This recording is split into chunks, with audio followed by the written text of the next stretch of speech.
Hello, brainstormers, and welcome to the show. In this episode, we're going to be talking systems. If you've been in the property management industry for any length of time, you've undoubtedly heard about the importance of systems. It can be said that to run an efficient operation, a business must systematize. Webster defines it as arranging according to a definite plan or scheme. In property management, think of everything we need to keep streamlined: business development, owner onboarding, move-ins, move-outs, rent collection, evictions. Wow, the list goes on and on. On the show today, I have a guest, Paul Kankowski, who is a systems expert and host of the Property Management Systems Conference coming up in Las Vegas, January 23rd through 26th, 2024. Paul and I are good friends, and we're going to talk all about systems and why the concept is critical for property management companies. Paul, welcome to Property Management Brainstorm. Thank you. Glad to be here. I've been looking forward to this because we're good friends and I know you well, but to get us started, can you introduce yourself, what you're up to these days, and maybe a bit more about your upcoming conference in January?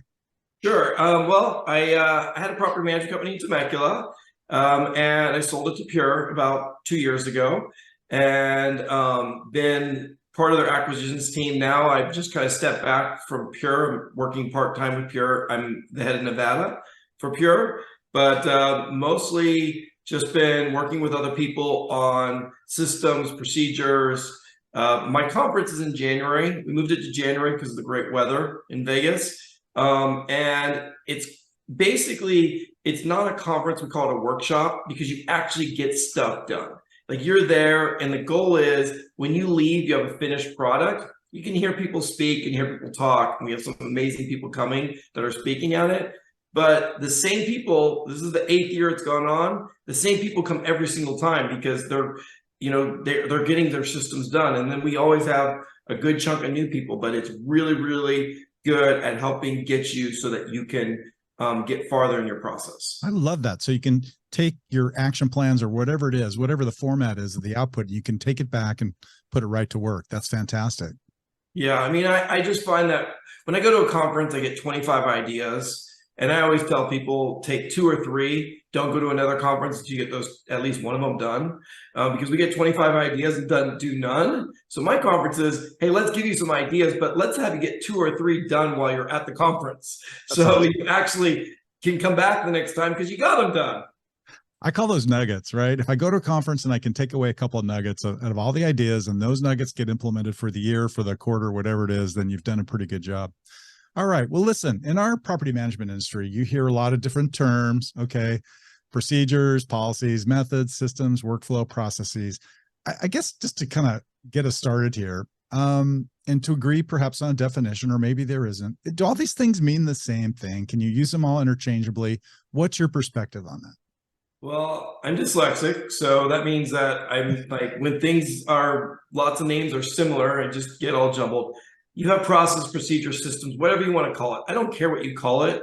Get yourself organized so you know that when this happens, this is the outcome. That is the end, the result. Is there ways that we could use different these words to help? We probably, someone who's a English grammar person could probably be really well like, this means that. For me, they're all pretty interchangeable, even though they probably mean very different things. I like that, because then you can focus. Hey, look, we're talking about systems here. You can call it what you want. We're talking about systems, right?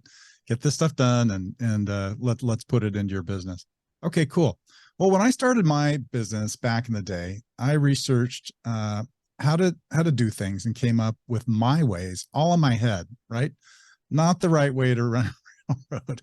And as the company grew and I started adding other people, was not really the right way to do it, having it in my head. And then worse is, as they got into the company, they started having things in their head.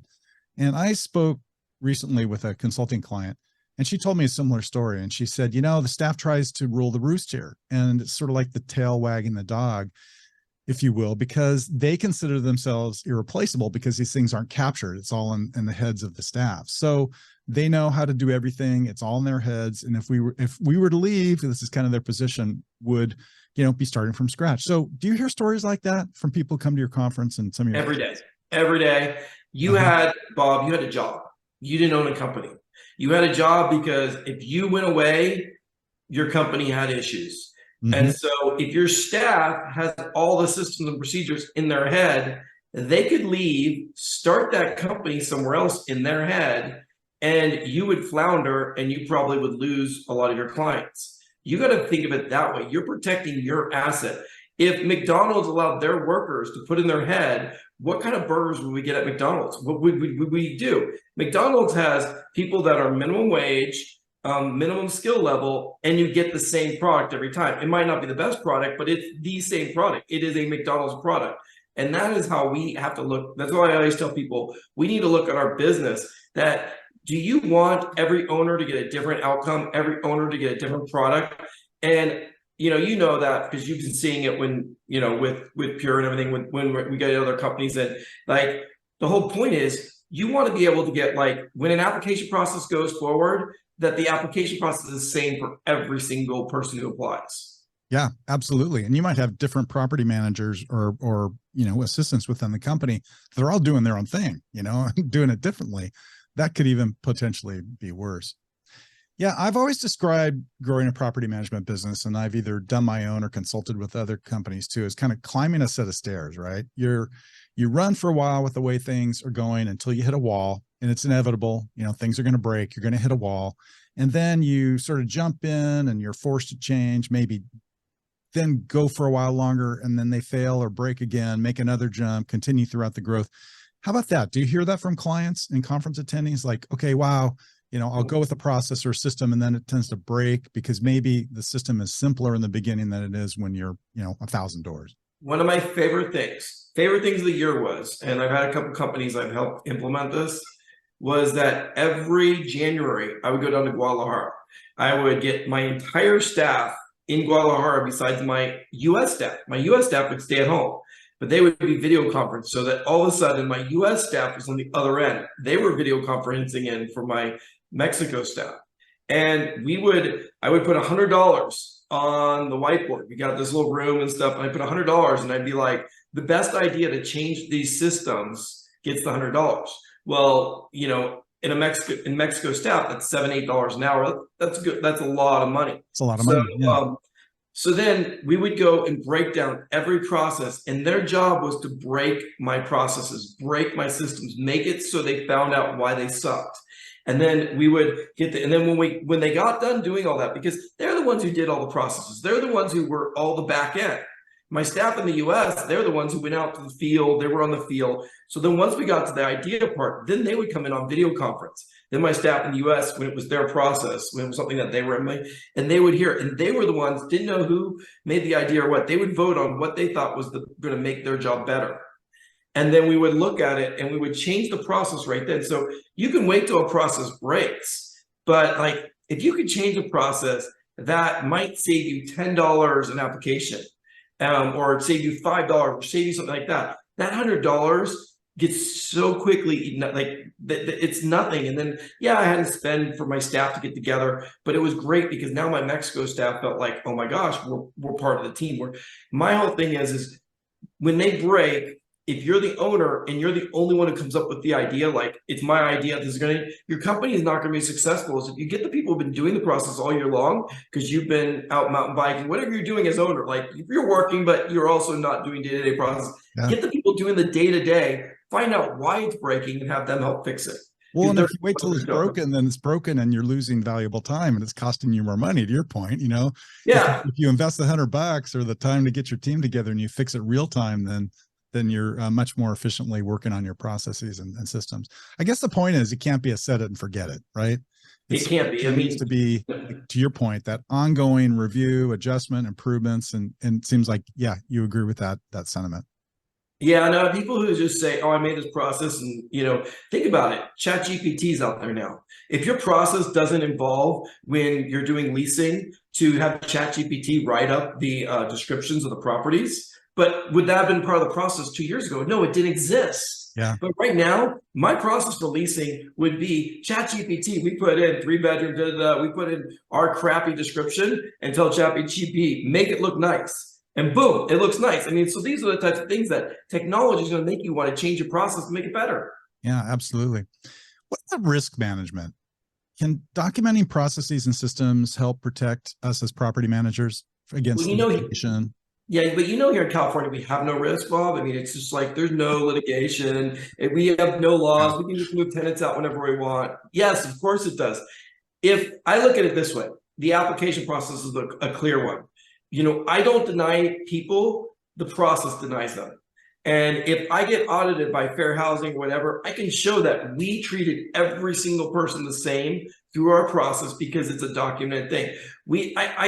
I used to hear people say, well, I look at their car. If their car's messy, then I'm not renting to them. And I'm like, dude, my car's messy half the time. Like, what? That's the stupidest process I've ever heard of. Like, that's so discriminatory. Oh, your car's messy, so we're not gonna, rent to you. But if this, and this happens, we're not gonna rent to you. It has nothing to do with, what they have. It has to do with physical data. I mean, I love that the fact that my staff doesn't even see applicants anymore because I don't want them to be like, that with self-showing and all that, they don't even see them. Like, Fair Housing comes to us and be like, here's our process, here's what we follow, here's the data that we followed it on the last 1,000 applicants who applied. That's so true, right? Because if you can document fair housing or whatever the particular ordinance might be or regulation that you're doing it the same way for every single person, then it really does reduce your risk and the potential for violating something that you may not even know you're violating. So that's really good input. Okay, this might be what you kick off your conference with. I don't know, but is there an art to creating a system? Do you cover this kind of stuff in your conference? And if not, I guess maybe you can help us understand, like, where do you start, right? If I know I'm lacking systems, what do I do? Where do I start? And how do I identify those areas? My conference has 2 starts. It has an advanced day. And the first day, we break people up in advanced systems and beginner systems. So like, you're a beginner systems. You don't have a system. You do have a system. You have something. You start by just getting out what you're doing on paper. People have such a hard time saying, I don't have a system for it. Well, you got someone in the house, document how you got in the house, figure it out. Let's start looking at it. Like the whole reason my conference started was 8 times ago was because I'm cheap. And Errol Allen was like $3,000 or $4,000 a day. And so I said, hey, on Facebook, I think it might have been all the way when we had listserv back in the NARCM days. But anyways, I said, hey, is there anyone else that wants to help reduce the cost and help me pay for this guy? And so we had 14 of us come together, and then all of a sudden I didn't have to pay that much and we rented a room and, had that. And almost all of us, we had our move in, our move out, our leasing was one system. It was just one long process. Like we just had it, we wrote it on paper. We all did it. We're like, we felt so good about it because he's like, write your process out. So we all wrote everything down. And then he's like, and then he kind of broke it down from there and kind of looked at it. So the thing is that get it out on paper because you have to be able to get what you're doing. And then, then at that point you can start analyzing it. And some people say, you know what, I'm brand new. I'm going to automate all my processes on day one. No, you're not. Automation is the worst thing ever for you if you're brand new. Get it out on process, know how it works, know what's going on, get it so that you know from step 1 to step Z how it works, and then start solving it. When people make a process, I always tell them a process doesn't take 1 day to make. It takes 3 to 4 months. So what you do is you start by writing the process out, then you make it, so maybe in 1 day you can make a process. Now you implement that process, and then a couple weeks later you go through what's wrong with it. Where are we hitting walls and speed bumps, and what's happening? Then you revise it. Then you go another month, and then you keep doing that. And at like 4 months, you got a really good high-speed system because you sat there and you concentrated on it for that time period. So I've heard you talk about, okay, write it down, get it captured, then review it. So what are the best platforms for that, right? I mean, writing it down, sure. And I'm sure there's some kind of a, maybe it's even a checklist or in a Word document or something like that. But are there apps? Are there software? what are you seeing out there, and which platforms do you recommend for recording these systems? So just get a platform. But when I started, I did Asana. Asana is like as basic as you can get. So when I started Asana, very basic, basically it was a checklist thing. Then I went to Process Street. Right. was much better, did a lot of stuff and then I ended up with Lead Simple. I love Lead Simple. There's Monday. There's lots of other softwares out there. There's like Run DMC process software. I've seen them at the things like, I don't know, Run PMC or something like that. What you want to do is you want to, if you're starting fresh and you're like, oh, I got to find the perfect software. No, you don't got to find the perfect software. The perfect software is Microsoft Word or whatever it is. Get it on paper. Yeah. Get it on paper, get like what you're doing, and then interview these software companies and find what's going to be good for you. So you might start with Asana. You might start with something very simple and that costs you $5 a month. You might not want to start with something that's a couple $100 a month until you get it. I was talking to Jordan, who's the CEO of Lead Simple, and I really, like I said, I love their product. But one of the biggest problems people have is they buy these expensive softwares, but they don't invest any time. They think, oh, I'm going to spend $4,000 on software, and then my systems are going to work. Well, your systems aren't going to work just because you spent money. I mean, unless someone else, you got to invest time into making it so your systems work. And then I always have people say, hey, can I just buy your system? I'm like, your company's not run the same way. And you can buy mine and look at it and kind of change it up. But how many times in the past 10 years did you buy like all these things that come out? You go to an ARPU conference and you buy I bought it was good. It helped me. But the guy from Colorado, I bought a bunch of his pamphlets, and I bought some stuff from the company from a long time ago. And I bought all that stuff, but then I didn't invest the time to make it mine. So it just sat on my shelf as $1,000 nothings. So it's about putting time in. No, I think that's good advice. Really good input. We at my company before, I also sold my business to Pure, so we're sort of cousins in that regard as well, right? We're both part of that big family. But when I still had North County Property Group, we started with putting it into Word documents and PDF files. But the problem with that, we had really good systems captured for all positions in the company. There was a systems manual, right? For every single position within the company and every single process, procedure, whatever, for that particular job. Problem was they were PDFs on a file server, right? So if somebody is actually in the middle of doing work, it was almost impossible to utilize, because you're not going to stop when you're talking to someone and then jump, oh, I got to check that in my systems manual, right? But it was a good place to start because we had it captured. I think that's to your point. And then maybe take the next step. Maybe it's Asana, maybe it's Process Street. We also ended up going to Lead Simple, and it's really good. But the fact that we had already had it captured made putting it into Lead Simple that much easier, right? Because we could just could then automate it. Can I add one more? I want to add one more thing. Yeah. This is something that I find really awesome. So when you have, eventually you get let's say it's the move out process, and you have a really good process in Lead Simple, and it's dialed down and you've worked on it, and someone doesn't follow the process. So Bob, you're working for me, you don't follow it. Now, when crap hit the fan, I would go to the employee and I'd be like, hey, we probably messed up on the process. I'm not blaming the employee now. I'm like, let's look at the process and find out why this mistake that cost the company $3,000 occurred, when hopefully it's in the process. We go through the process. If it's missing why the mistake happened, we add it to the process. Exactly. If it's in the process, we show the employee, and the employee goes, yeah, I didn't follow it. And then you say, follow it in the future. You're pretty annoyed because it cost you $3,000, but they were a good employee. Now, if they do it again, then you might need to think of finding a new employee. But it was really cool because it wasn't like, hey, this was my head employee, why didn't you think of it? This is written down, you didn't follow it, it cost the company money, or this happened. So every time anything bad happened, every time something hit the fan, then we would go back to the process. And a lot of times, majority of the times, it wasn't that the employee didn't follow it, it was that we forgot to put it as part of the process. We didn't think about that contingency of this happening. So of course it gets added.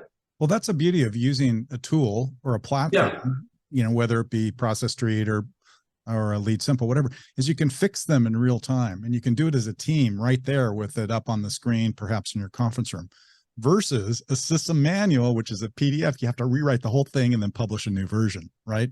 So not necessarily the most efficient. Yeah, it's a little bad for the environment too. You have to print 20 copies because you changed one sentence.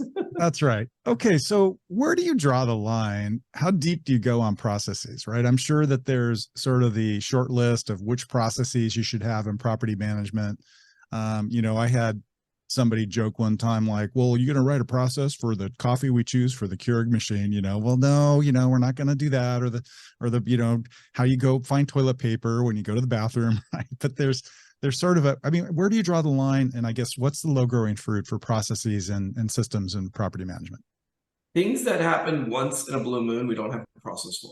Yep. So, we had in the history of our company, it was about 10 years, we had 4 evictions. We never got to writing a process for evictions. We should have a process for evictions, but by the time it would happen, it would just be like I would handle it and it would just get done. And every time it would be done a little differently. But that would have been probably something, but every 2 years, it wasn't happening. But for most companies, you'd have an eviction process, because I know my friend in Indiana, they have evictions monthly. So you would have to have an eviction process because of the clientele in the area they were in. So, like you're saying, changing the coffee filter, well, we don't give a crap about that. But anything that's going to be something, so you start off with your main process. You start off, let's work on the stuff that we do daily. Let's work on the applications, the move in, the move out. Let's do all that. My process I really liked that I added was monthly checklist process. That was a process for all those little things like how we buy coffee. On the process, it might say, check to see if we need to order from Amazon more coffee at the end of the month. Because we might forget, and then God forbid you don't have coffee. I don't drink coffee, but God forbid you don't have coffee in the office, you might have an uprising. So, that could be added to the monthly thing of like things that we did. Now, would it say how to buy it? No, we wouldn't say how to buy it, but anything that we had to think about, I like to put it out there so I can stop thinking about the company. Right. And I guess there are things that are under regulation and legal requirement where the process or the system becomes all that more important.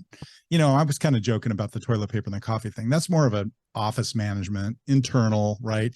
You probably don't need processes for that kind of thing. What we're primarily talking about are things where you're interfacing with a client or a tenant, or maybe even a vendor. You're trying to protect yourself and reduce your risk and make it consistent each and every time.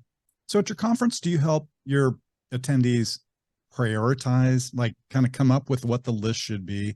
And I know it depends upon the stage of their development as a business, because a newbie is going to have a really long list, and somebody who's been in it or maybe coming back to your conference for the second, third, fourth time would have their processes pretty well developed. But do you help them prioritize that and where to start? So it's very different. Like your first day, you're getting your advanced or beginner systems, and that's where we will go through that. That's the first day. So the first day, you're not actually creating processes, you're actually hearing people teach. Then the second day, in the morning, you have classes you can choose from different people. And then at noon, then it starts. And then what we have is we have 3 different types of rooms. We have teaching rooms. Teaching room is you go to a room and someone's going to teach you. So I always say, if you just go to teaching rooms, you're not going to get much done. But someone's like, I'll have a teaching room on how to create a tenant university. Because I had a tenant university where tenants would go through a university, they get a diploma before they moved in, and they had to get that diploma before they could move in. So it kind of told the processes. So I'll teach the tenant university, and you'll see it. That's a teaching room. Then we have guided practice rooms. We have a person from technology there. Usually it's someone from Lead Simple. We have one, they bring about 8 people. And so we have one of them walking around, and they will help you with any technology you need. If you are working on Process Street, they will help you with Process Street. They will help you with the Sonic. They'll help you with anything because they've done it all. They've seen it all. And we have another property manager walking around. And so there might be a focus of the move-in process. We have another room that'll be move out. We have another room that'll be leasing. So you go to the room you're focused on, there'll be about 15 to 20 people in there, and you're actually working on it. You're talking to people, and that is guided practice. And then we have vendor rooms where vendors are, where vendors will be like, hey, you should buy this because it's going to help you. So we have 3 types of rooms, and the conference starts on a Tuesday, ends on a Friday. So it's a long conference. And so you get a lot of time to get that done. So we kind of switch it. So one of the biggest complaints I have from people is you have too much content for me to go to, and I didn't end up done because I was too busy in the teaching rooms. I'm like, well, that's not my fault. Like, you have a choice. Like, we give you, it's like a choose your own adventure book. You read a choose your own adventure book and you choose which way you want to go. That's my conference.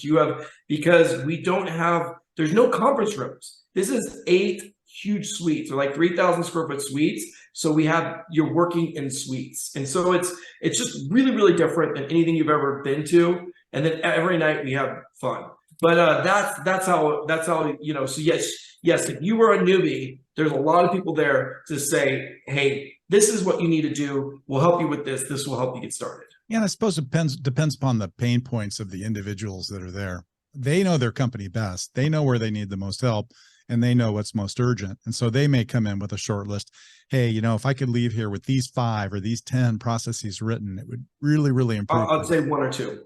1 or 2? Okay. Way too over. If you get, like, if I were to do 10 processes in 3-month period, I would tell you that probably wouldn't be that great. I would tell a newbie, you want to get 2 processes done in the first 3 months that you work on processes. Wow. So, and get those done right, then work on another 2, then work on another 2.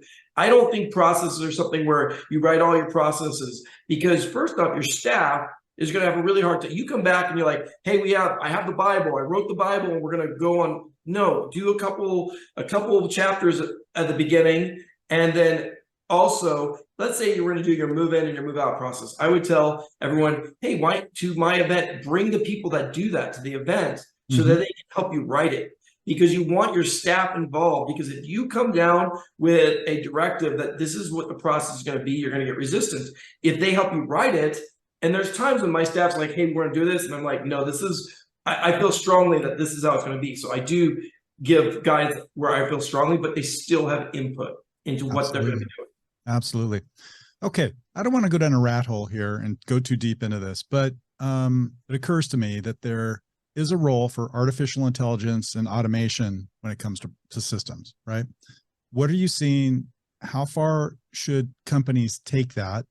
I mean, even Lead Simple provides a basic amount of automation in their platform, right? And so does some of these other things like Process Tree. What's your take on it?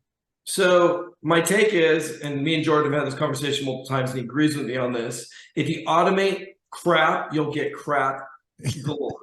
Right. So automation is, if you were a newbie to my conference, I would tell you, don't even think about automation until you come back next year. Like for the next year, you could do ChatGPT to like do the writing of the things and put it in there, but don't have it so that ChatGPT writes your things without a human being looking at it, because you don't know, it might mess up. But get the process right, get it going well. And then a year after the process is doing well, then start thinking about automating. When I started my process, Lead Simple has a thing where you can send emails, you can send them directly without you ever touching a button, and it sends it out and it sends them all through. We let 6 months go by with someone in Mexico pushing a button and checking it to make sure it didn't say dear owner. It said dear Sam or dear whatever their name was, to making sure that that's all correct. After 6 months of it being correct, we're like, okay, we're going to automate it now. We believe it's good. But if when I get these emails that say, dear owner, your property at this address, and it says address, it does the thing, I'm just like, oh my gosh, how lame of a company. When you automate bad stuff, it makes you look stupid. Right. And it gives you a chance to get some feedback and then correct all your errors. The other thing cracks me up is when that variable field, dear owner, and the property address are in a different size font, something like that obviously is a form letter. Yeah, so automation's good, but it's down the road. I like that. I think that's really good input. Hey, listen, you and I could be talking about this all day, right? We're friends. It's great to see you. Thanks so much for coming on the show today. But in the interest of time, we kind of got to wrap up. I try to keep these to about 30 minutes. Any last words or thoughts for our listeners today? Don't be intimidated by systems, processes, procedures. If like I had run it myself, I was doing it by myself, I wanted to hire people. If you're never taking a day off and you're like, well, I can't go to a conference because I'd have to be taking a day off, you're the person that needs to go. You need to start thinking about hiring people. You have a job right now.